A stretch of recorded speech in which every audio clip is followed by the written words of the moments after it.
Bonsoir à vous deux. Merci d'avoir répondu favorablement à cette demande d'interview. Je vais vous demander de vous présenter en quelques mots. Eh bien, Jacques Cavezan, je suis le président du comité du Rhône et Métropole de Lyon de rugby à 13 et coprésident de la Ligue Rhône-Alpes de rugby à 13. Je suis dans le rugby à 13 depuis tout petit. Ça va faire maintenant 40 ans, puisqu'on m'a remis la médaille d'or de jeunesse et des sports il n'y a pas plus tard qu'il y a un mois. Donc pour vous dire que je suis arrivé sur Lyon en 1980, cela a fait 35 ans il y a tout juste 2 semaines, et que mon objectif à mon arrivée, il faut savoir quand je suis arrivé à Lyon, il y avait 2 clubs, et que mon objectif était de faire du développement et de permettre au rugby à 13 de vivre en Rhône-Alpes. Et donc, grâce notamment à une équipe vitrine qui est le Lyon-Villeurbanne Rhône 13, nous avons maintenant, depuis, on va dire, 5-6 ans, développé une dizaine de clubs autour de la métropole de Lyon, qui est de Vaux-en-Velin-Dessines jusqu'à Sainte-Foy-les-Lyons, le dernier club créé il y a tout juste 6 mois. Voilà pour le moment. Et puis, je vais passer la parole à mon ami Kevin. Bonsoir, moi c'est Kevin Blo, je suis agent de développement pour la Ligue Rhône-Alpes de rugby à 13 et je suis le seul salarié de la Ligue Rhône-Alpes. Voilà, j'ai en charge de développer le rugby à 13 sur toute la région Rhône-Alpes, dans la Loire, l'Ain et le Rhône. Et je suis aussi entraîneur de l'équipe féminine de Lyon-Villeurbanne VVRL. Vous avez parlé beaucoup du développement justement. Comment faites-vous pour développer ce sport et est-ce que justement il y a un réel impact au fur et à mesure? Oui, alors notre objectif a été dès le départ de s'attaquer au milieu scolaire. Donc nous avons signé une convention avec l'UXEL, l'Union Générale du Sport, c'est l'UXEL du sport, sportive et éducatif.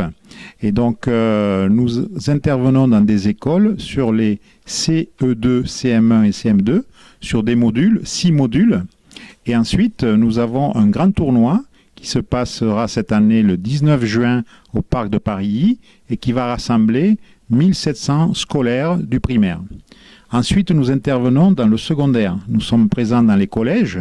Alors là, c'est une collaboration avec l'UNSS et nous participons au championnat de France UNSS qui aura lieu cette année à Salon de Provence les 11 et 12-13 mai.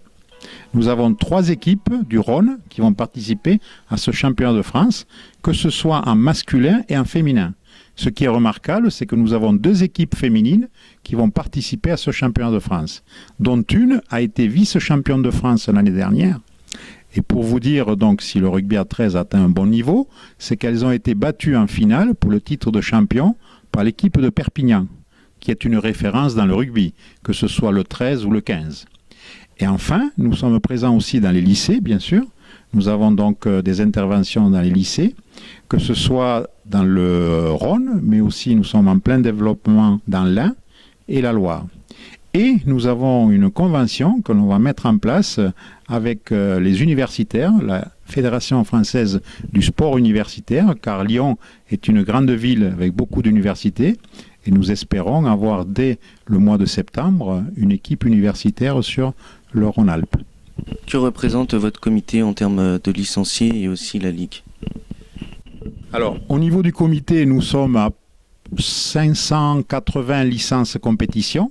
Et ensuite, nous avons des licences initiation, ils sont autour de 800, donc ce qui fait un total de 1300. Et au niveau de la Ligue, nous sommes à peu près à 1500, on dépasse les 1500 licenciés. Mais plus que les licenciés, je voudrais dire, c'est surtout le nombre de clubs. Nous venons de démarrer un club à Oyonnax, qui s'appelle les DAU de Oyo, et les DAU de Arban, qui sont juste à côté. Et nous venons de démarrer un club à Clermont, qui s'appelle Clermont 13 Rugby. Et donc, pour vous dire que nous sommes en plein dans la réforme, vous avez entendu parler donc des territoires, et nous sommes prêts à faire la Ligue Rhône-Alpes-Auvergne dès, je crois, la prochaine élection qui aura lieu en fin d'année. Mais donc, pour vous dire, au niveau de la Ligue, nous sommes à 16 clubs. Au niveau du Rhône, nous sommes à 11 clubs. Donc, c'est surtout le Rhône qui est le poumon, je dirais, du développement du rugby à 13 en Rhône-Alpes. Quels sont les grands projets pour le comité et ensuite pour la Ligue? Alors, je vais parler des projets du comité. Je laisserai Kevin parler au niveau de la Ligue. Donc, au comité, nous avons dans chaque comité Rhône-et-Loire, nous avons le challenge Petit 13. Tous les ans, c'est la finale. Donc, cette année, ça sera le 19 juin. Nous essayons d'avoir effectivement un nombre conséquent de jeunes parce qu'en même temps, ça amène les directeurs et ça amène aussi les parents. Et donc, ça permet de faire une sensibilisation à notre pratique. Je dirais, on espère qu'il fasse beau. C'est le jour de fête, donc, et nous vous invitons le 19 juin prochain. Le deuxième grand projet que nous menons ici, c'est la sensibilisation au handicap. Nous avons fait donc le 13 Handi en février, qui a eu un succès important. Nous avons, sensibilisé des entreprises, des partenaires qui nous ont aidés. Nous avons Solvay, une entreprise chimique. Nous avons aussi Triba. Norba Rhône-Alpes qui nous a aidés. Donc, et nous allons le 21 mai intervenir dans une entreprise de Grenoble pour sensibiliser le comité exécutif au handicap, pour vous montrer que le rugby 13 fauteuils, qui permet d'associer 3 joueurs valides avec 2 joueurs ayant un handicap motricité, qui peuvent jouer dans la même équipe. Et donc, en termes de valeur, je vais dire de citoyenneté et d'entraide, c'est superbe. Et donc, pour vous dire que récemment, nous avons contacté l'OVE, la fondation OVE, qui immédiatement, quand ils ont assisté au 13 Handi de Vaux-en-Velin, nous ont dit, écoutez, vos valeurs du 13 Handi correspondent aux valeurs de l'OVE. Nous sommes prêts à lancer une équipe dès l'année prochaine. Et enfin, je vais passer la parole ensuite à Kevin. Je voudrais parler de l'UNSS. L'UNSS est aussi un projet que nous tenons à cœur, puisque nous avons 3 équipes du Rhône qui vont participer, comme je l'ai dit tout à l'heure, au championnat de France qui aura lieu à Salon les 11, 12 et 13 mai prochains. Le projet prioritaire pour la Ligue Rhône-Alpes de rugby à 13, ce serait de pouvoir créer un championnat régional dans différentes catégories, parce qu'à l'heure actuelle, nous avons que 4 équipes minimes, 2 équipes cadettes et une équipe junior. Et nous aimerions vraiment pouvoir créer un championnat régional avec plusieurs équipes dans la même région. Ensuite, le second projet, c'est donc aussi, dans la région, on n'a qu'une seule équipe féminine. Ce serait de pouvoir avoir 2 voire 3 équipes féminines, parce qu'à chaque fois, les déplacements, nous devons partir dans le PACA ou les Midi-Pyrénées.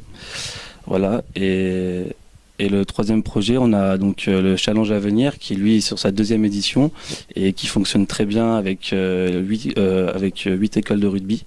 Et nous aimerions chaque année, par le biais de nos comités, pouvoir avoir un club supplémentaire et pérenniser ce Challenge à venir. Il y a tout juste 2 ans, pour faire jouer nos gamins, on va dire de 8 à 10 ans, on devait aller en PACA parce qu'il y avait tout juste 2 écoles de rugby. Aujourd'hui, nous sommes à 8, nous espérons en avoir 10 l'année prochaine. Donc, vous voyez, c'est vraiment la base du développement. Comment est perçu, selon vous, votre sport au grand public? Le grand public aujourd'hui, il faut faire attention. Le grand public, quand il ne connaît pas les règles et quand il regarde la télévision, il va de suite voir le rugby parce qu'il est sur toutes les chaînes. Le grand public, par contre, qui connaît un peu ce que c'est la rapidité, l'adresse, et dès qu'on enseigne ça au niveau des écoles, c'est pour ça que nous avons beaucoup de succès au niveau du scolaire, j'ai parlé du primaire, au niveau du secondaire. Pourquoi? Parce que le rugby à 13, c'est un sport d'évitement. Un sport d'évitement, d'adresse et de rapidité. Nous n'avons pas comme à 15 ces mêlées, ces rucks, vous voyez, où les gens s'entassent, qui est dangereux, qui peut donner donc des fractures. Et donc c'est pour ça que nous avons un gros succès au niveau des jeunes. Et si vous, je disais tout à l'heure, en regardant, donc si vous voyagez en Angleterre, vous avez la BBC qui retransmet les rencontres de Super League. Et nous avons en France un club professionnel, le club des Dragons catalans, qui font la compétition de Super League avec 13 clubs à 11 clubs anglais. Voyez. Et donc l'année dernière, ils étaient en demi-finale de la Super League. Ils auraient pu très bien, s'ils étaient arrivés à gagner la finale, être champions d'Angleterre. Aussi, que manque-t-il à votre comité et à la Ligue pour attirer plus de licenciés et être reconnus? Alors, effectivement, nous sommes un petit comité. Il nous manque des ressources. Aujourd'hui, donc, je suis particulièrement heureux d'avoir une équipe, vous voyez, une équipe jeune, dynamique qui est là, mais il nous en faudrait le double.